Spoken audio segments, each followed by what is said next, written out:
Este livro é maravilhoso. Aqui nós estamos já chegando ao final, né, das crônicas, vamos entrar em Esdras, depois Neemias, Esther, e praticamente aí termina a história, né? Os livros históricos praticamente terminam aí, vem aí os livros poéticos, depois os livros proféticos, e esses profetas que aparecem ali são chamados de grandes e pequenos pelo tamanho do livro, né? Não porque alguns eram melhores que os outros, até inventaram um outro nome, né? Os profetas anteriores e os profetas posteriores. Mas não há problema sobre esses títulos aqui. E eles andaram nesta época aqui da história de Israel.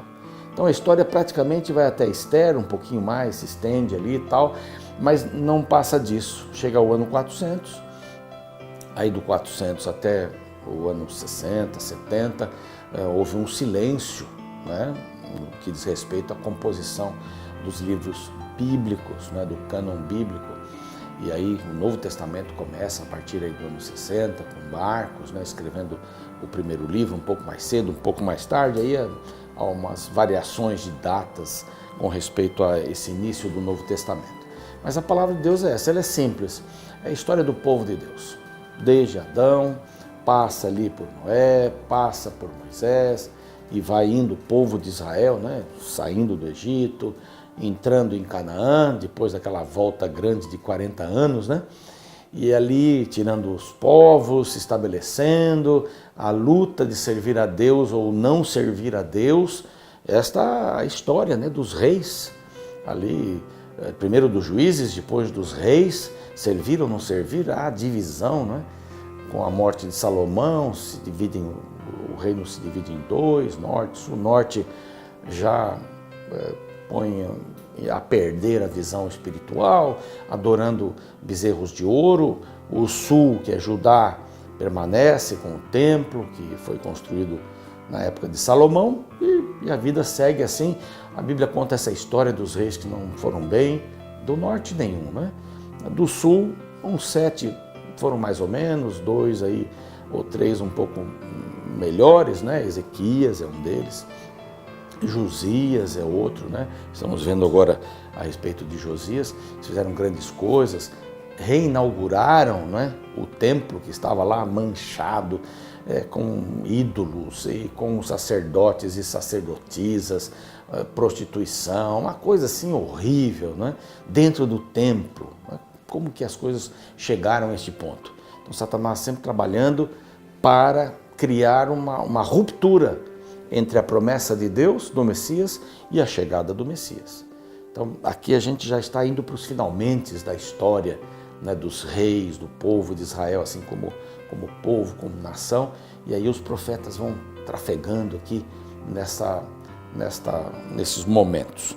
Bom, o capítulo 35 conta que este rei, Josias, fez a mesma coisa que o rei anterior, ou um dos reis anteriores, o Ezequias.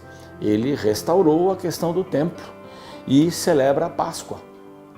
Josias estava arrumando lá, contratou uma porção de gente para trabalhar, como Ezequias fez também, lá no capítulo 30, se eu não me engano. E depois acabou celebrando e foi uma festa danada, né, tudo mais. E aqui o tabernáculo, né, também foi arranjado, tiraram os postes ídolos e tudo mais, e vão celebrar a Páscoa depois de muito tempo. Não é? Lá em Ezequias se diz que ele comemorou a Páscoa como nunca desde Salomão. E aqui também foi um outro grande momento. Josias celebrou a Páscoa, eu leio o verso 1, a Páscoa ao Senhor em Jerusalém, e mataram o cordeiro da Páscoa no 14º dia do primeiro mês. Lá no caso de Ezequias, eles mataram o cordeiro da Páscoa no 14º dia, mas do segundo mês. Eles estavam fazendo aquelas reformas todas, tirando toda aquela bagunça, aquelas imundícias, como diz a palavra de Deus, né? E passaram para o segundo mês, excepcionalmente. Depois voltaram a comemorar a Páscoa no primeiro mês, aos 14 dias, e aí se estendia. No caso de Ezequias, comemoraram mais 7 dias, né? Além do habitual, porque a festa era grande, né? Era muito importante isso. Então, aqui eles comemoraram direitinho, terminaram esta pequena reforma do templo. E aqui o verso 2 que traz aqui uma palavra importante. Estabeleceu, Josias estabeleceu os sacerdotes nos seus cargos e os animou a servirem na casa do Senhor. Aqui é uma expressão bastante forte, né? Por que eles precisavam ser animados? Estavam desanimados. Aqueles sacerdotes e os levitas não tiveram uma oportunidade nos reinos anteriores de cumprir o seu papel, ou de cumprir o papel de uma maneira errada, obrigados, ou decidiram servir a outros deuses também. Alguns sacerdotes acabaram se desviando, alguns levitas acabaram se desviando, outros permaneceram firmes para dar sequência e os deixavam um pouco desanimados. Essa questão de aparece um rei, ele tira tudo, aparece outro rei, coloca lá deuses e tudo mais e os obriga a fazer algumas coisas que não eram próprias dos sacerdotes. Você imaginou o sacerdote trabalhando no templo, daqui a pouco vem lá uma estátua para Baal, mas aqui dentro do templo, mas não pode, não, o rei mandou colocar aqui, ponto. E as pessoas vinham e adoravam aquela estátua, adoravam aquele Deus e outros, muitos deuses que eram ali colocados, deuses fundidos, como a Bíblia menciona, imagens de animais misturados com homens, e asas e coisas assim, as mais absurdas possíveis. Fora o que acontecia do outro lado, além dos muros do templo, nos altos, nas montanhas, altares colocados ali com sacerdotes e sacerdotisas, prontos a prestarem um culto a deuses os mais estranhos. Baal, por exemplo. O culto a Baal, algumas vezes, envolvia uma relação sexual entre a sacerdotisa ou o sacerdote com o adorador ou adoradora. Então era uma verdadeira bagunça, uma confusão. E aqui vem a palavra, e os animou a permanecerem firmes e a servirem na casa. Eles foram convencidos, de uma certa maneira. A palavra de Josias foi muito forte. E Josias era um garoto, quando começou, com uma corregência, evidentemente, e depois já foi. Aos 16 anos ele tomou algumas boas decisões, depois aos 20 anos outras decisões fortes, e foi como um grande rei. Um rei que sabia respeitar a parte espiritual e a parte política, a parte social.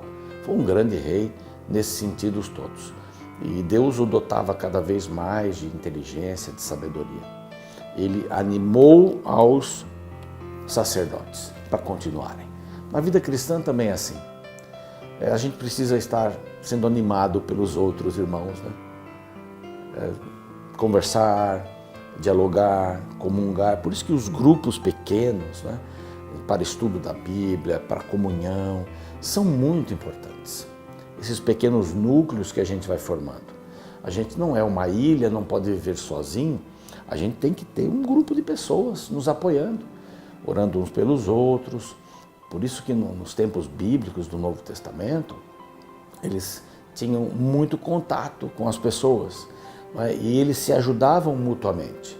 Ora, se ajudavam na questão financeira, porque alguns ficavam desempregados, alguns vinham de outros lugares, fugindo e tal, perseguidos, por causa da crença, então eram apoiados. A mesma coisa nós devemos fazer hoje, apoiar as pessoas, não só aqueles que são batizados na minha igreja, não, apoiar as pessoas, melhorar a vida das pessoas. Isso é evangelho também, não é? É pregar a palavra, mas a palavra vivida, não é? Uma igreja, ela não cresce só quando aumenta o número de membros.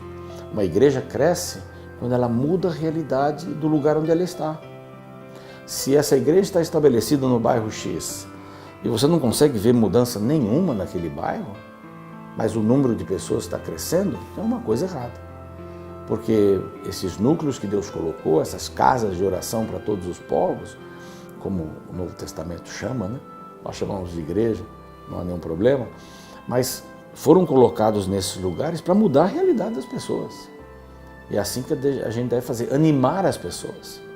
Animar as pessoas que estão dentro, as pessoas que estão fora, para que façam um grande grupo. Então eu gostei muito dessa expressão, esse verso 2 aqui me ensina muita coisa, a gente podia falar muita coisa sobre ele, mas os próprios sacerdotes precisaram ser animados para servirem no templo, porque a coisa estava bem ruim. E nós também precisamos nos animar uns aos outros. A esposa e o marido, né? Salomão diz, 2 é melhor que 1. Porque quando um cai, o outro ajuda a levantar. Quando um está com frio, o outro ajuda a esquentar. É isso, a vida matrimonial. Um apoiando, animando o outro a seguir em frente. Pais animando os filhos, filhos animando-se mutuamente, animando seus pais. Uns animando os outros para seguirmos na carreira cristã, não é? Bom, aí ele faz esses turnos novamente, e o verso 4 remonta lá Davi e Salomão, que fizeram esta organização, essas listas, não é? Que aparecem lá no 1 Reis e tal. E preparai-vos segundo as vossas famílias, segundo os vossos turnos. Eram vários sacerdotes, então vamos trazê-los para cá, mesmo os que moram distantes, voltem para cá para atenderem o templo. Quero animá-los, né? Segundo os turnos, segundo a prescrição de Davi, rei de Israel, e de Salomão, seu filho, que eles fizeram essas listas. Ministrai no santuário, segundo o grupo das famílias, dos vossos irmãos, dos filhos do povo, e haja para cada grupo uma parte das famílias dos levitas. Imolai o cordeiro e santificai-vos. Preparai-o para os vossos irmãos, fazendo segundo a palavra do Senhor dada por intermédio do profeta ou do líder de Moisés. Aí ele dá uma porção a Bíblia fala aqui que ele deu vários cordeiros, cabritos do rebanho, 30.000, né? Mais ou menos, cordeiros e cabritos, é muito animado, né? Por aí, por todos que se achavam ali, e de bois 3.000, tudo isso era da fazenda do rei. Também os príncipes vieram com ofertas voluntárias, olha que beleza. O rei dá o exemplo, os príncipes vêm, o povo vem, e aí eles imolam o cordeiro da Páscoa, né? Estabelecendo uma Páscoa importante. Por que a Páscoa era importante? Eu já expliquei aqui, quando passamos o capítulo 30, né, aqui mais recente, mas porque ela indicava a libertação do povo de Israel do Egito. E era um marco importante. Isso quer dizer a libertação também do pecado. Então era fundamental, o sangue do cordeiro era importante. Quando eles saíram do Egito, o sangue do cordeiro foi colocado em cima da porta, não é? Dizendo, nesta casa nós dependemos do sangue do cordeiro para viver. Esse é o significado da Páscoa, ou era o significado da Páscoa, e é ainda hoje. Desta porta aqui do meu coração, eu passo o sangue do cordeiro, porque é a única maneira de eu ter vida, de eu possuir a vida. Vida com V maiúsculo. Então o cordeiro da Páscoa foi imolado. Aí vem os sacerdotes, vem as outras ofertas, os cantores, filhos de Asaf, né? Asaf já tinha passado, mas aqueles que estavam na descendência, né?